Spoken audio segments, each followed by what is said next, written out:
Jaloko marwa en Elizabeth Otieno.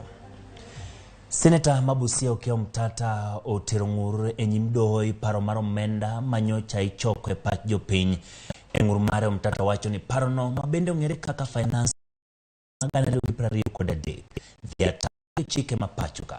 Omtatah dwaro ni doho bende ochung twak e wi paro mar chikno e od bura mamalo. Omedo ni paro mar chikno ahinya to dwaro mar ng'ado atamalo 3 mar osara mag jomondike tich biro rocho ratich ji mang'eny. Omtatah bende koro dwaro ni ogai mar doho ma pacho kaendi Martha Koome oyier jong'ad bura mapiyo mondo winj ng'ur mare. Kama e kaka Omtatah ne oloso e tok chwalo ng'ur mare e nyim doho. I perceive this to be cascading threats against the constitutional order of this country, and I've moved ahead to invoke that power that I have as a citizen and a member of the public, and also that the courts have, to be able to hear me and to make a determination. There is Section 28 of the bill, which imposes VAT on petroleum products. The impact is just basically somebody is trying to remove the industrial base of this country.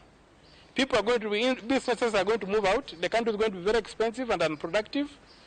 Businesses are going to move out, and that threatens the right to socio-economic rights in Article 43. So these are threats that are discernible and are available. Wadhi gwenge mag Kiambu, jalup jatend